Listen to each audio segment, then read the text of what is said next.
Kindness is a cage. Break it.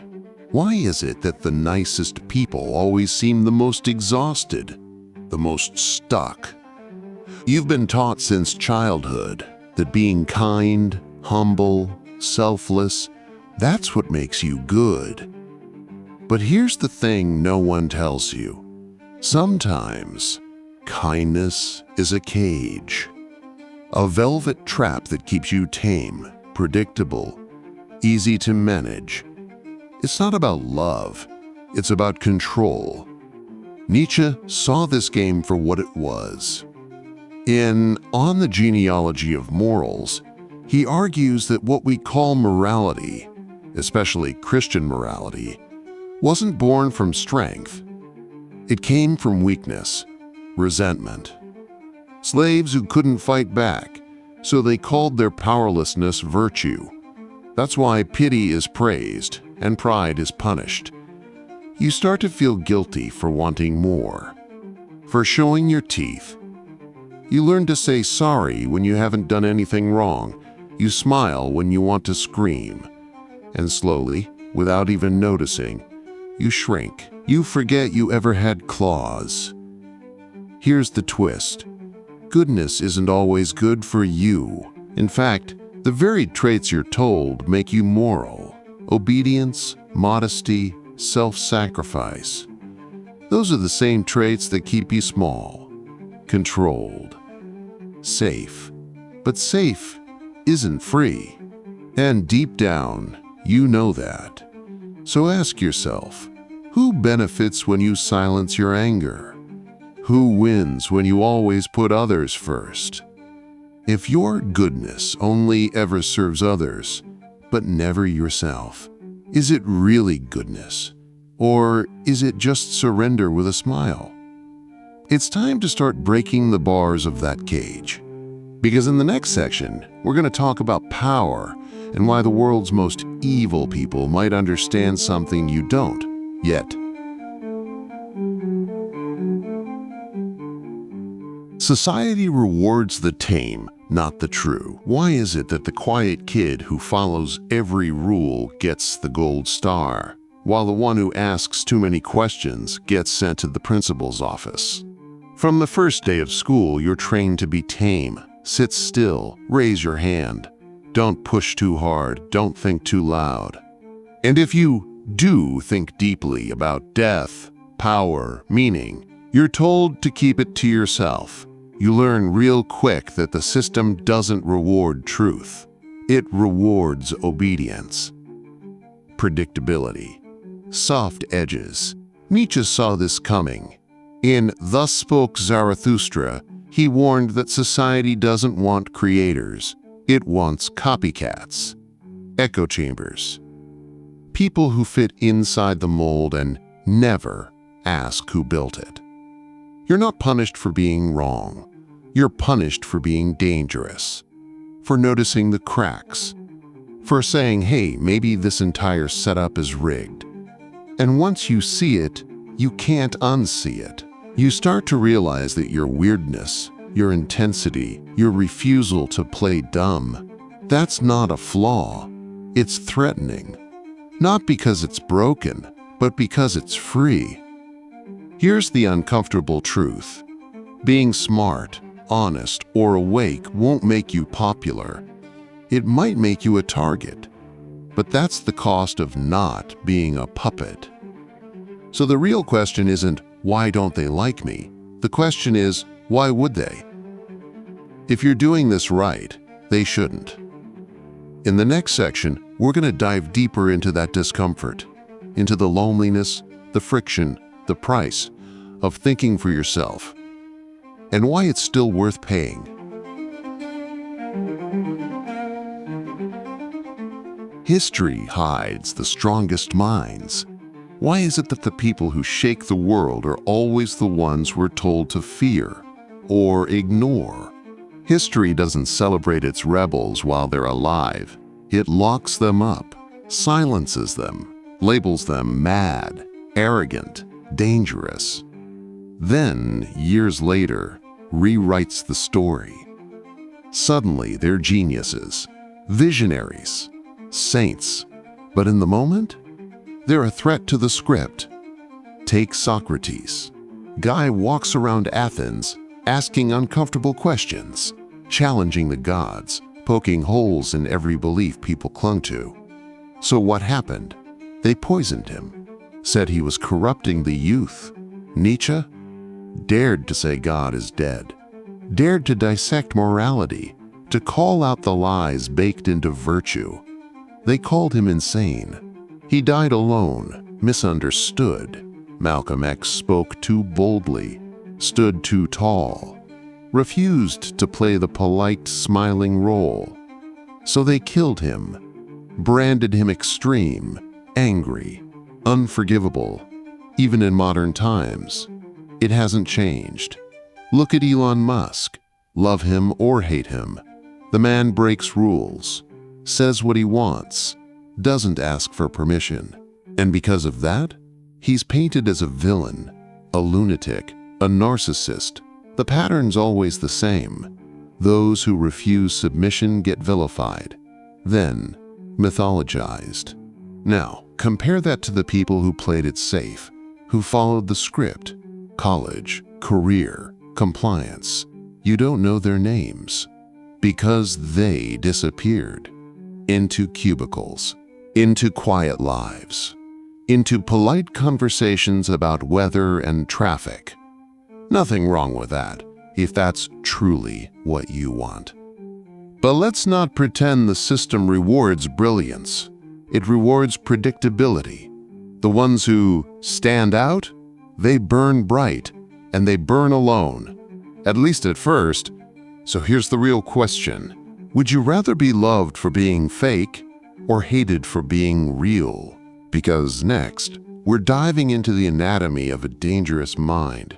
What makes someone truly free in a world built to keep them tame? Nietzsche's war of values begins within. The real war Nietzsche talks about. It doesn't start in politics or philosophy class. It starts inside you, deep down.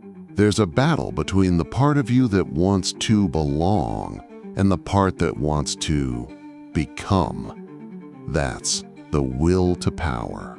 Not some hunger for dominance, but the drive to shape your own reality.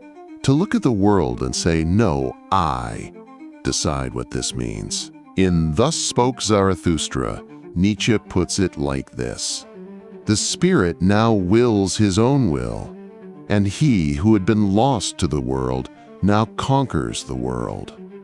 Most people don't want that kind of power. It's heavy, it's terrifying, so they outsource their values. Let others define good and evil for them. That's what Nietzsche calls slave morality, born from fear, weakness, resentment. It worships safety, humility, suffering. It teaches you to kneel instead of climb. But the master morality? That's different. It doesn't beg for permission, it creates. It says, I will suffer, I will fall, I will rise, and I will decide what my life means. It's not easy, it's messy. You have to face your own darkness, your contradictions, your pain. But Nietzsche believed that's where strength is forged. In Beyond Good and Evil, he writes, you must be willing to burn yourself in your own flame. How could you rise anew if you have not first become ashes? That's the psychological truth most people avoid. Growth doesn't come from comfort. It comes from confrontation with the world, with yourself. So yeah, this war of values, it's not out there. It's in your daily choices. Do you follow the herd, or do you become the creator of your own code? Up next, we'll talk about what that code actually looks like, what it feels like to start living on your own terms, and why most people will never take that leap. Your beliefs make you weak. What if the beliefs you're most proud of are the ones holding you back? Think about it. You've been told that being nice is virtuous, that compromise is mature, that equality is the highest moral goal. But ask yourself, do those beliefs make you stronger or just easier to manage? Most people don't choose their values. They inherit them from parents, teachers, the media, and they cling to them, not because they've tested them, but because they feel safe, comfortable, acceptable. But Nietzsche didn't care about comfort. He wanted fire. He wanted you to take a knife to your sacred cows, to ask, ruthlessly, do these ideals help me grow, or do they just keep me tame? He wasn't looking for disciples. He didn't want applause. He wanted destroyers. People willing to shatter illusions and build something real in their place. In Thus Spoke Zarathustra, he writes, I love those who do not know how to live, except by going under. That's what it means to question everything, even your most cherished values. To go under, burn them down, see what's left, then build from the ashes. The truth is, most moral beliefs aren't about virtue. They're about control. They keep the peace, keep the wheels turning, keep you apologizing for wanting more. But if your beliefs only make you polite, predictable, and passive, then maybe it's time to ask, who gave them to you and why? In the next section, we're going to stop tiptoeing around it. We're going to talk about rebuilding, how to forge a personal code strong enough to stand alone, even when the world calls it evil. Train your mind like a warrior. If you want to think freely, you have to train your mind like a warrior, not a follower, not a victim, a warrior. That means no more hiding from hard truths, no more comfort zone philosophy. You've got to seek out the ideas that shake you, the ones that piss you off, that challenge everything you think you know, because that's where growth starts. Not in agreement, but in conflict. Nietzsche called this process self-overcoming. It's not about becoming perfect. It's about becoming different, stronger, sharper. You take the parts of yourself that are weak, confused, soft, and you confront them. You evolve, consciously, over time. That's how the Übermensch is born. Not from superpowers or ego trips, but from radical self-authorship. From becoming the kind of person who says, I decide who I am. I decide what matters. And here's the part most people skip. Solitude. You need time alone. Real solitude. Not doom scrolling or distraction, but clarity.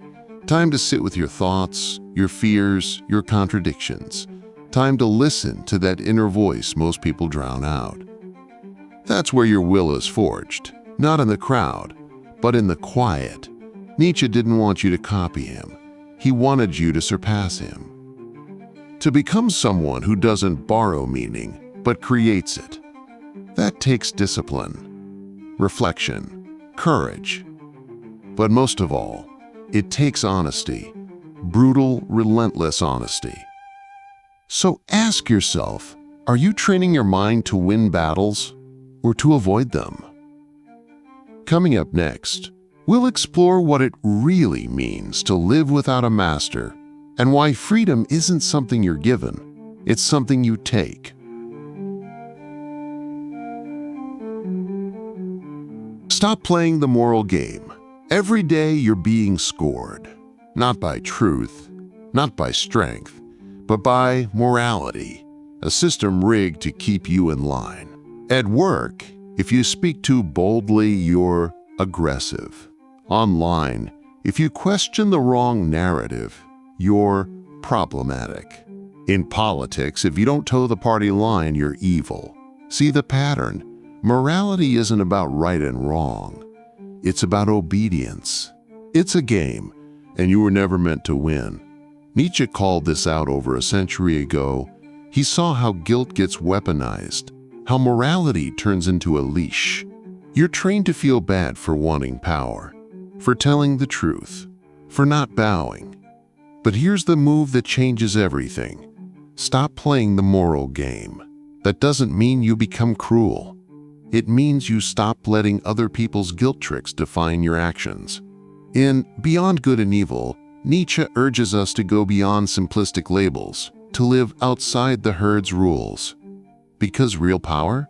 It's not in being good. It's in knowing when to reject the script. You don't owe anyone your silence. You don't owe anyone your guilt. And sometimes, doing what's right means breaking every rule they gave you. Next, we'll go deeper into what a post-moral life actually looks like, and why those who live beyond good and evil often see the world more clearly than anyone else. A dangerous mind isn't evil, it's free. What does it really mean to have a dangerous mind? Most people imagine chaos, violence, recklessness, destruction, but that's the easy stereotype. A dangerous mind isn't a bomb waiting to explode. It's a mind that refuses to be tamed, a mind that won't bow to the endless noise of approval and judgment. It's radical freedom. This kind of mind is dangerous because it chooses. It doesn't copy. It doesn't settle for what society hands it on a silver platter. It questions, pushes, and builds its own values, no matter how uncomfortable or unpopular those values might be. Nietzsche admired this kind of danger. It's the risk of being rather than appearing, of standing alone, even if it means being called arrogant, mad, or worse. You don't have to be loud or violent to be dangerous. Sometimes, the quiet refusal to conform is the most powerful rebellion of all. It means having the courage to say no to the herd, to guilt, to fear, to create a moral code that's yours and yours alone. But here's the catch. Building your own values means defending them with courage, with honesty, with everything you've got. Because freedom isn't a gift, it's a battlefield. And only those who dare to fight for it truly earn it. So what's holding you back? The fear of being called dangerous? Good, you should be. Because a dangerous mind isn't evil, it's free. And freedom is the most radical thing there is. Next, we'll explore how to step into that freedom, how to live as a dangerous mind in a world that's desperate to tame you. Reclaim your mind. Rebuild your world. Stop playing the pawn. Stop waiting for someone to tell you it's okay to think for yourself. Nietzsche didn't hand you a neat little doctrine. No, he gave you dynamite. It's explosive, dangerous, ready to blow apart all the lies you've been fed about who you are, what you should want, what counts as good. It's time to use that fire. Burn down the false. Tear apart the comfortable illusions. Because only when the old world burns can something real rise from the ashes. You don't need permission to reclaim your mind. You don't need approval to rebuild your world. It starts with one thing: saying no to the cage, no to the herd, no to the rules that keep you small. This is your call to arms. Your invitation to freedom. So what are you waiting for? The chains are in your hands. Break them. And if you thought this was just theory, wait until you see what happens when you start living it.